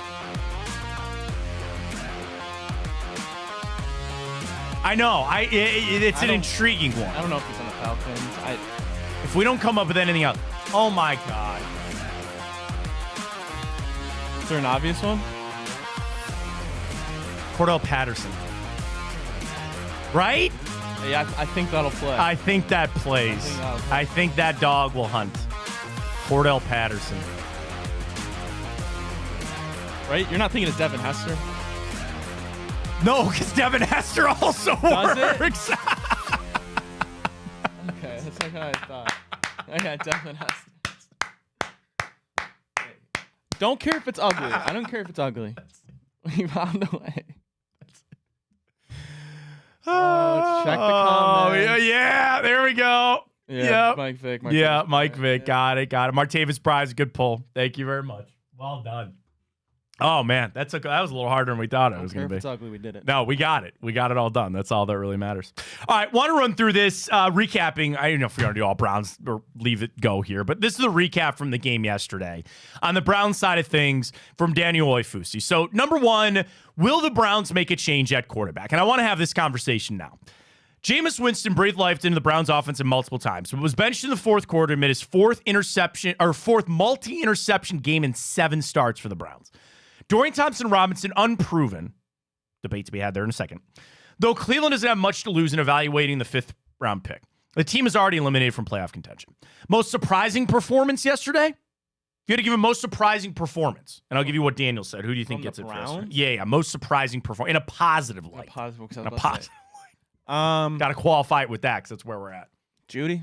No, they give it to Jerome Ford. Okay. That was his first 100-yard game since week 7 of last year, and you had a 62-yarder to get it done. Eye-popping stat. The defense was able to pressure Patrick Mahomes 21 times before he ended up leaving the game anyway. That was tied for the most pressures that Mahomes has seen all year. So, and again, I know people got upset when I kind of put the Browns defense on the bad side of things. They got gashed. They got home. Like, Myles Garrett was in Patrick Mahomes' face a lot of that game. Back to the first comment here, reacting to the game. Will the Browns make that quarterback change? And I think when we had the debate weeks ago talking about Jameis, it was, can you live with this? Can you understand that he's going to throw a lot of interceptions and he'll throw you out of a game about as quick as he can try to get you back into a game? One thing that I never lost focus or a thought on was how it plays in the locker room. Because those are the guys that got to go out there Sunday and put forth effort and do all that kind of stuff. Have you now gotten to that point that is actually even in the best interest of the locker room to start Dorian Thompson-Robinson? Now, the write-up here, and I think this is Daniel that did a lot of it, when he says unproven DTR. Sure, I get it, right? He's had, 7 career starts or whatever. But you saw that graphic when they put him in the game, man. 1 touchdown to 6 interceptions in his career. I was one that was over the moon when they drafted Dorian Thompson-Robinson. I loved that pick for where they got him and the athletic skill set that I see. So I should be one that is here jumping on this bandwagon of starting him. And frankly, I think I am. That's fine. Go ahead. Throw him out there. See what you got. But I also have a sixth sense that I know probably what I have there. I think the shift has to be what is best for this locker room right now. Is that locker room going to be accepting of starting Dorian Thompson-Robinson? Now, last year, and I think part of the reason you had your magic last year, you went to him and said, guys, we don't have a choice. We don't have anybody that can play. So that's where you were going to this defense saying, guys, we need you because we got to start P.J. Walker, because we got to start Dorian Thompson-Robinson. We can still win this game because of you. That's all gone now. So now you're going to sit down with these guys and go, well, we got to start Dorian Thompson-Robinson to see what he's got. You're not going to get that. But also, I guess, is the cat out of the bag now with Jameis? Like, are you at the point now where you don't even just want to see him play? I guess if I'm at this point where I also kind of don't want to see Jameis play anymore, I would imagine that Wyatt Teller feels the same way. I'd imagine that, I don't know about Jerry Jeudy, he puts up the yards and all that kind of stuff, but like, does Grant Delpit want to go back out on that field on Sunday with Jameis Winston starting? If he really feels like he gives them the best chance to win, but it's all circling around what? Right, they don't have any chances to win anymore. Yeah, I don't think it. And it's kind of sunk. So if it doesn't matter anymore, yeah, you put your valuation out there, DTR. Go ahead. Yeah, I don't think there's anything bad that can come out of it. I mean, the season's whatever at this point. Like, we're talking about evaluation period. I mean, what are you even evaluating at this point? It's all pretty much garbage. Well, okay. But yeah, I can see maybe if you're Jerry Jeudy and you're like, well, I got a good connection with Winston. Obviously, I'd rather be playing with him. But no, like just you mentioned Grant Delpit, like a guy on defense. They don't care. They know Jameis Winston isn't the answer. They're just waiting for the season to be over. Yeah, I would. Right. And that's the unfortunate situation you're in. The thing is, what would you rather learn more about over 3 games? Learn more about Dorian Thompson-Robinson or learn more about Jameis Winston? Now, here it comes for me, kind of making it sound like I've seen all I need to see out of Jameis. So that's why you maybe see DTR. But if the Browns are still of the mindset and the belief that Jameis Winston can be their bridge quarterback, or dare I say, are still leaning towards him being your starter week 1, then you start Jameis Winston. I think that's going to be something that's going to be telling this week, is if they want to run it back with Jameis, that tips their hand a little bit. We're going to start him week 1 of next year. Now, you brought up the money earlier, and you're right, very smartly, to say, if he keeps playing bad, it's just going to be cheaper for the Browns. But if they don't have that answer yet, then you also keep playing Jameis Winston. You keep playing him to understand maybe we do need to go get Kirk Cousins, Derek Carr. I'm just throwing names out there and the other option. Like, I guess, are you ready to unequivocally say either way, Jameis is my starter week 1 or isn't? Either one of those. Actually, I'll tell you this. If you think he is, he's going to start. If you don't know, he's going to start. And if he's not, then you're going to start Dorian Thompson. Yeah, I still think he'll be on the team next year. I mean, Jameis? Start week 1, maybe not. God, my nose. Obviously, that's possible. But, I mean, yeah. And if they're still considering that, then, yeah, you do play Jameis Winston. You play him against the Bengals defense, who is god-awful. And if he still sucks, then you for sure have your answer. Yeah, I get it. And this is not trust me, this is all a bad situation that we know, and you're just trying to, at this point, do what? Pick up the pieces. You're not going to be able to solve this puzzle right now. You are not going to be able to fix everything. Can they just forfeit the rest of the way out? I wish. Trust me, I wish you could. Why not? I mean, you probably get everybody got COVID. Draft. Everybody got COVID. By the way, I do have COVID news and time hop that we'll get to in a little bit. No, I mean, yeah, these games are meaningless, and that's a hard thing is how can you really evaluate Dorian Thompson-Robinson in games like this when you're going to have to change the offense again? He runs the offense more, I would assume, of what Deshaun Watson wants to run. We're going to have him dropping back like Jameis Winston. That's another factor in this thing, too. What if the Browns say, dude, we are sick of changing this offense over and over and over and over again? We have made our bed. This is what we're going to run. It fits Jameis better, and we're just going to start him. Like, that could be the tact from the Browns. That could be where they go. Now that I think about it, I'd start Jameis. I kind of would, too. I would. If you're not sold that's or you're probably not convinced, you play him against a horrible defense. Yeah, that's probably it. Mary Kay retweeted her article from yesterday as well.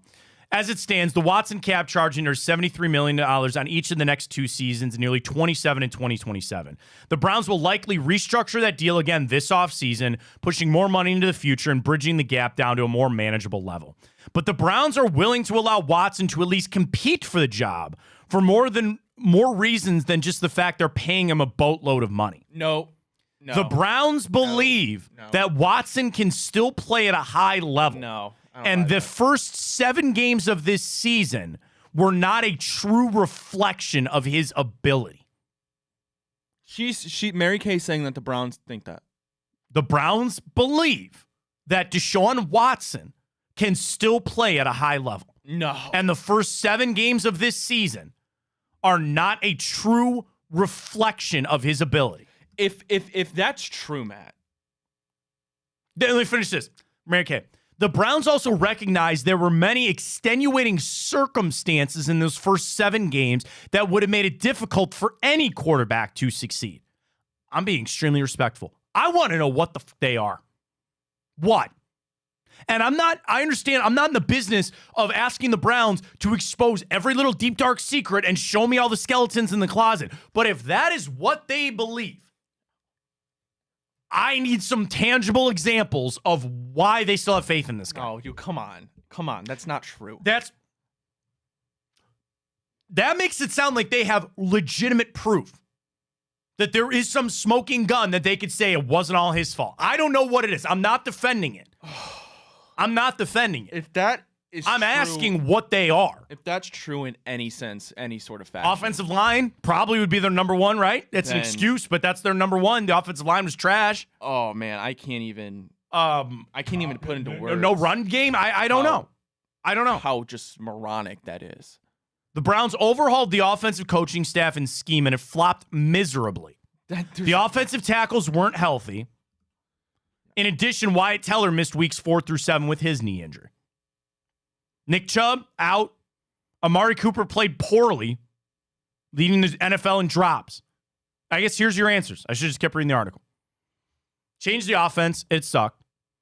You missed a lot of guys on the offensive line. Amari Cooper was dropping the football. You had no run game. That's what they're going to say are the reasons that Deshaun Watson was bad. Yeah, well, good luck. You put him back on the field again. I mean, you talk about just disrespect. I mean, to the fans. Let's just take it a step aside of all that. No, I don't buy You're that for putting 2 your faith in a guy that's not played half of a season in 5 years. 5 years. He has not played a full season of football. They should just extend him. They should just make him the owner. Sell him stock in the team. Regardless of how he plays, sat out a whole year, suspended, injured. It's been 5 years since he has played even half of a season of football. How can you? I guess you don't have a choice but to put your eggs in that basket. Are they just taking? Are they taking advantage of an old man with money? That it clearly is in denial. Well, this was his idea. I don't know. Like that's. And okay, you're gonna yell at me. Can I ask you just for 2 minutes just to not yell at me? No, probably not. Probably not. But the new segment of the show, Ryan can't yell at me. No, okay? Because are you going to say something stupid? Probably, then yes. I'm going to yell at you. Okay. The Browns' thinking potentially could be, he is here. What's the harm? Right? On a PR standpoint, on our own mental health standpoint, it's a bad idea. But from a non-emotional standpoint, from strictly an X's and O's thing, he's still here. Nope. Then and you're paying him? Then trade Myles Garrett. You might as well play him. I'm not agreeing with that. Then you might as well trade Myles Garrett. Well, then why? Because you're saying if you're going to play Deshaun Watson, they still believe he can be good. Oh, my God. I'm not saying it's right. I'm just telling you what they think. God, that's insanity. You do the same thing over and over again, expect a different result. I understand it. I get it. It's not me. Don't kill the messenger here. It's just that. Why I'm supposed to sit here and believe that report that Mary Kay put out that the Browns believe that Deshaun Watson is still a competent, could be a good quarterback? Browns are also realistic enough for Mary Kay to know that that might not happen and have at least one other bona fide starter in camp that will either come in as the starter or they'll compete. It could be Winston, it could be somebody else, or they'll look for their potential QB1 in the draft, free agency, or trade. Watson, who's currently in a walking boot and right on schedule with his recovery, will be a part of this mix one way or another. Yes, I get that. And that is them. That is Andrew Berry and Paul DePodesta sitting down at their desks, taking out all the emotion and all the anger to say, he's going to be here anyway. Yes, we will go get you another quarterback. We will go get you drafted guy. We'll go sign somebody in free agency. I don't know about a trade, whatever. We're going to do something else. But like, okay, let's play this out for a second. You know how much more money that Jimmy would lose? Okay, you're not going to like this answer, but it's his money. The salary cap doesn't change. It's his money. And if he doesn't mind spending it, and if you're also in a situation where your only way out of this is to keep spending, then I would implore. Then that's what they're going to have to do. I would implore every single Browns fan to just send in their season tickets. Don't go to any games. And I know you're going to say it's not possible. It doesn't change anything. It doesn't. Sending messages to owners never works. Never works. Ever. I will listen to an example. If anybody out there on the YouTube chat or hit us up on the Twitter side of things, give me an example truthfully where a fan base sent a message to an owner that actually resonated and something happened from it. I'll leave it open for the next 20 minutes of the show. It's just, why are they lying, Matt? Level with me, Matt. They don't really believe that.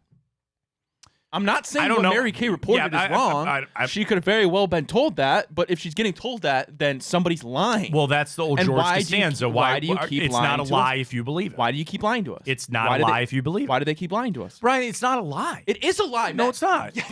Yes, no. It sounds crazy. Nobody, and it sounds stupid. Nobody who has gotten to that position. Nobody who has gotten to that position clearly isn't insane and has eyes. Right. There's a reason I gave you the list of excuses. I gave you the list of excuses, and you don't like them. You don't want to accept them. That's your right to not accept it. I'm not telling you have to accept their line of excuses. But they believe that. So you truly believe that they believe? Yes, I do. Wow. Yeah. As crazy as it might be. Because here's the thing. They can still go out, and this is what I was going to do. Name me a tangible quarterback that you could go get. Veteran guy. Derek Carr, Kirk Cousins. Sure. Okay. Let's say they bring Kirk Cousins in. And they say, Kirk's the starter. But Deshaun can compete for the job. You know that's a sham. You know that Kirk Cousins is going to be your starting quarterback there. If they bring Jameis Winston back, then you maybe believe, okay, maybe it's a little bit more of a competition. They just go draft a guy. Then you really start to believe that maybe Deshaun Watson could play again. The other whole crux in this thing, he's probably not going to be ready for the start of the season.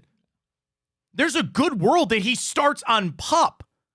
So to your point about this all being lie and a bunch of bull crap, that's true, because how can you have a quarterback competition in training camp when Deshaun Watson might not even practice until October? And I have no idea, right? I know Aaron Rodgers tore his Achilles and he was back for this season and all that. I have no idea when Deshaun Watson will return. But as crazy as you and I think it is, the Browns don't really have a choice right now. And that's what I'm saying. It's not going to preclude them. It's not going to stop them from going to get Kirk Cousins, Derek Carr, drafted quarterback, bring Jameis back. They're still going to do all these other things. But there's nothing they can do with Deshaun Watson, so you might as well bring him back and try to tell him he's got a chance to win the job. Yes, but it serves no purpose. I get what you're saying. You're sitting there, you're saying it serves no purpose. But if I run through these list of excuses that they try to bring up about why he was so bad to start the season, what you don't want to hear, and I'm not trying to talk down to you on this, we got to remember that there is a chance that is truthful. I know. But you got to leave a little room open there that it was truthful, that nobody could have been successful in that offense. As much as you might not think that, as much as you might say that you're stepping into a big old pile of bullcrap, it might be true. That might be it. That the offensive line was so bad and Cooper and all that kind of stuff. Okay, then Stefanski and Barry should have been fired yesterday. Well, that's a player problem. Is that a coach problem or a player problem? Mari Cooper dropping a bunch of passes? You just said it's possible that nobody could have been good in this offense. So that's a coaching problem. Fire them both. Well, they should have been fired yesterday. Sure, but what's the biggest excuse for that? You can't plan for injuries. You don't sign guys to plan for injuries. You don't play guys planning on injuries. That is your chalk up. That Conklin, Teller, Jed Wills was just... I'm not telling you have to buy it. I'm not telling you that this is unequivocal fact or this is what it... I'm just telling you that's probably how they feel about it. I'm just sick of them lying. I don't think they're lying. Yes. I don't think they're lying. Yes. I think that's what they're trying to sell. Yeah, exactly. That's you don't have to buy it. I'm not telling you that you have to buy it, but that's what they're selling. But they are lying. They're selling a lie. All right. That's happens a lot. Happens a lot. Okay. People sell lies all the time.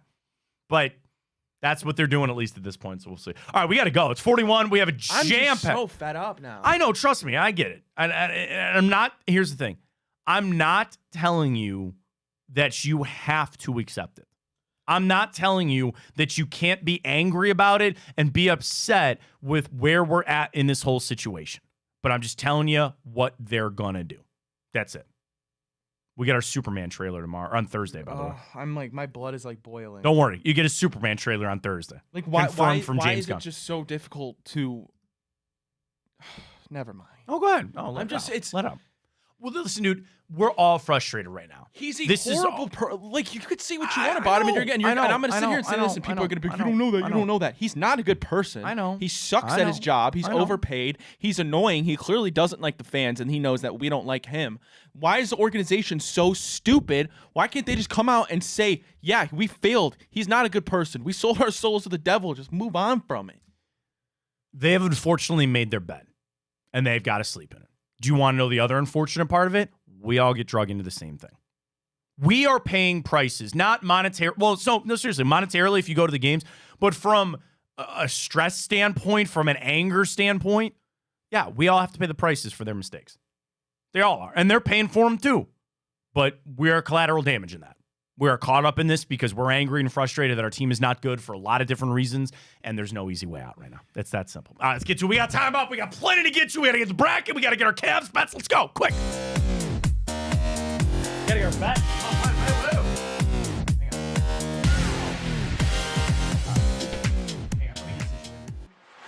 All right, look the lines up for tonight. I think they moved a little bit. I had at 7, but find the other games for tonight. All right, quickly, let's run through it. 16th of December is the date. Let's roll. This day, 2021, the Jags finally fired Urban Meyer. Didn't even make it the whole season. Urban's pint house and whatnot, but he was fired this day, 2021. Also, this day, 2021, the NFL updated their COVID protocol, which frustrated some people. They thought they might actually have to postpone the Browns-Raiders game for the upcoming weekend or shut down the league for a week due to the Omicron variant, and they had to update their protocols. Everybody had a mask. The biggest change there, all meetings and practices had to be outside or on Zoom. Like, think about it. It was 2021. We were still dealing with all of that. This day, 2019, Josh Gordon was suspended by the NFL for the 5th time in his career. This day, 2019. This day, 2012, Browns fall to the Washington football team, 38-21. Brandon Whedon, 21 out of 25 for a touchdown and 2 interceptions. Trent Richardson had 2 rushing touchdowns in that game. This day, 2020. You watch MMA a little bit, right? Yep. Do you know about the Showtime kick from Anthony Pettis? I don't. So he was fighting Benson Henderson, and I think like the last fight ever for WEC. Eventually, the UFC bought WEC, and they brought over a bunch of their champions. That's the one where he ran off the cage and kicked him in the face. You ever see it? No, I don't think I have. So they're fighting. You know how they're in a cage? Showtime. His name is Anthony Showtime Pettis. He runs off the cage, jumps off the cage, and kicks Benson Henderson in the face. It's one of the coolest kicks ever. It happened this day, 2010. This day, 2007, Snow Bowl game. Browns Buffalo, we get an 8-0 win on 2 field goals and a safety for the Snow Bowl game this day, 2007. One of the biggest sports days in, I really think, our town's history, and certainly since we came back in 1999. This day, 2001, Bottlegate. Kevin Johnson makes the catch, or so we thought. Browns rush up, spike the ball. Terry McCulley says there was a malfunction in getting called down on replay. They overturn the catch, and with like 40 seconds to go, just called the game. People just rain the beer bottles down. Bottlegate. I watched the clip because I forgot Gus Johnson was on the call there for CBS. Bottlegate, this day 2000. I know you weren't even born yet, right? Well, what year? 2001? I was born January 20th, 2001. So you were coming up on 1 year old. I remember watching it on TV. And the thing is, and I sent the video clip out this morning again on YouTube, the Jags players started walking in with the Cleveland Browns thinking like that'll save them from getting hit with stuff. Oh no, they were throwing it at everybody. And then the on the call, the announcers are like, just get off the field. The officials didn't do anything to get on the mic and try to calm things down or restore order. Then, if memory serves, they call the game. Terry McCulley calls the game. He goes, we're done here. We're over. They all run in. Then the NFL gets on the horn and goes, no, you got to go back out there and finish the game. I think, if memory serves me. And then they ended up canceling it anyway. Hang on. Let me see if I can find this real quick. Bottlegate. Yeah, because we would have made the playoffs. We were 6-6. We lose 15-10. Our game conclusion.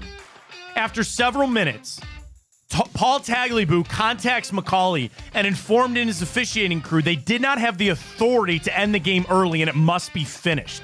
Officials told the players in the locker room, many of who were already undressed and showered, they were required to go back out onto the field. It took over 20 minutes had elapsed from the disputed 4th down play. Jags had to do 2 kneel downs, and the game concluded with a final score of 15-10. That's ridiculous. After the game, McCauley stood by his claim that the booth buzzed him before Tim Couch spiked the football, and therefore we would have lost. The Browns would actually lose out the rest of their games and finish 6-10. Several fans who participated in throwing objects identified using videotapes, and season ticket holders had their tickets revoked. And then the biggest outcry was they also banned the sale of beer in plastic bottles. That was the problem, is they were in bottles. So, you take a cup of beer, you're not throwing it all that far. They were still bottles, and they could throw them. It's also common policy now to limit alcohol purchase to 2 drinks per person per concession and limiting the sales after the end of the 3rd quarter. So, that's it. Now they have the aluminum beer bottles and they take the cap off because they don't want... I know people that have snuck caps in just so they have them if they want to do something like that. But yeah, Bottlegate, man. Yeah. I mean, you keep Deshaun Watson in there. Not saying it's going to happen again, but... I don't think so. This day, 1973, O.J. Simpson rushes for 2,000 yards, becoming the first NFL player to do that in a season. This day, 1972, the Miami Dolphins complete their undefeated regular season at 14-0. They cheer every year that somebody loses. This day, 1945, the Cleveland Rams beat Washington 15-14 to win the NFL championship. It was the coldest game to that point in championship history with a kickoff temperature of 8 below zero. Wow. Which is crazy because it's 50 degrees today, but it is what it is. This day, 1923, the Canton Bulldogs repeated as NFL champions. Did you ever read the Tales of Peter Rabbit? No. Beatrix Potter? Nope. Published for the first time this day, 1901. This day, 1773. You had a guess. 1773. What do you think happened? Something with the American Revolution? Kind of led up to it, yeah. Was it the Boston Massacre? It was the Boston... Tea Party. Okay. The Boston Tea Party. 342 chests of tea were dumped into the Boston Harbor. At the time, it was valued at $16,000. which in today's money is about $500,000. About 500 grand worth of tea went in this day, 1773. Short date on the birthdays. William the Refrigerator Perry. I die at that Uber Eats commercial. Goes, Refrigerator Perry was not his real name. And Matthew McConaughey, I love it. Former Indian Oscar Mercado and Ludwig van Beethoven all celebrating birthdays today. All right, big day. Ready to go? Do it. All right. 2016 movie. The Revenant. No. This also did win a lot of awards, though. And I think was nominated for Best Picture. Might have even won it, because all Leo won was Best Actor for it, right? Moonlight. No. That won 2016 Picture Year, I think. Yeah, that one won in 2016. I guess we're running out of time. It's an American musical romantic comedy drama. Birdman? No. Joker? No. Wait, say it again? It's an American... La La Land? La La Land is correct. Then wait a minute. The Best Picture. During the Oscars, presenter Faye Dunaway incorrectly announced that La La Land had won Best Picture, reading from the card that Warren Beatty opened, but it was actually a duplicate of Emma Stone winning Best Actress, and the actual winner was Moonlight. That's right. I forgot about that. Yeah. That's what I was saying. La La Land's a solid flick. It's an all right flick. It's not bad. It's okay. All right, next up, this day, 1996. I don't know if this would help you in any way, but this is the one movie I might quote more than any movie ever. Jurassic Park. No, that's a good guess, though. That was 1993, but no. It's about two friends that go on a road trip to return a piece of lost luggage. Return a piece of lost luggage. Oh, no. No idea. What? Oh, they're driving in a very easily described vehicle. Oh, Dumb and Dumber. Dumb and Dumber is correct. Okay. That is it. Dumb and Dumber, this day, 1996. Goated. The remakes were terrible. Did not need them, but the original still hands up this day. All right, this day, 1988. This is a film about a man who was estranged from his family. And after his father dies, finds out that he must take care of his long-lost brother.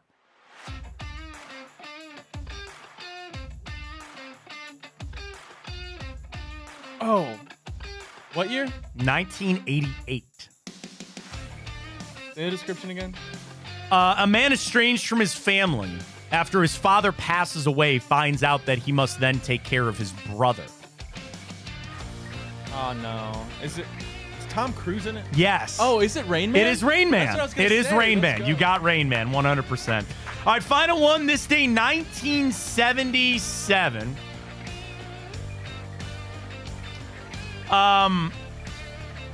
This is an American dance drama film starring a very famous actor of the time as Tony Manero, a young Italian-American who spends his weekends at a local disco club. Oh, what year? 77. That's not Dirty Dancing, is it? No.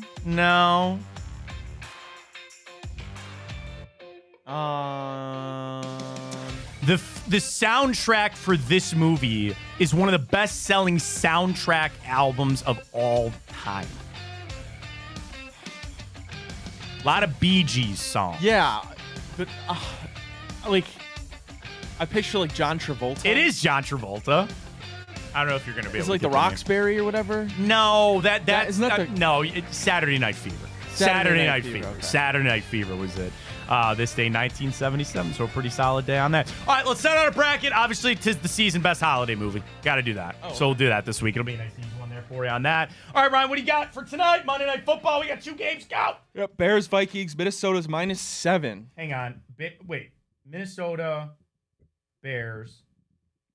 Minnesota -7. Yep. I'll take Minnesota. What do you want? I will take Minnesota. Okay. And Falcons, Raiders, Atlanta's -6. Raiders, I believe, starting Desmond Ridder. Yeah. That's my boy, though. I got to take Atlanta. Yeah, I guess. I know. I said I wasn't going to bet on them anymore, but here we are. We'll go through around the league a little bit. We'll do that tomorrow. The Actually. Desmond Ridder revenge game. I guess. Yeah. Go get him, buddy. Give Best me of the luck. Chiefs. What? I mean, give me the Raiders. Raiders? Yeah. All right, buddy. Las Vegas it is. All right, Cavs, Nets tonight. There's no way they're going to lose to the Nets, but 10 is a large number. Yeah, no, I guess don't see that. I'm going to take the over in this one. That's the one I for sure like. Brooklyn has lost 5 out of their last 6 games. If they can, the over-under is 217. I just need them to crack 100. Which I think they'll do. Cavs injury front, you mentioned in the morning update. They're still fighting through some injuries there. Cavs will be good. I'm going to take them on an alt minus 6.5. I'll take the over. You want to build anything else? You want to throw anything else in there? Donovan 20. Evan Mobley 3. I'm just kidding. He's not playing. Yeah, LeBron James gets traded to the Cavs mid-game. Okay. I'll put that in there. Like That's a hefty little return right there.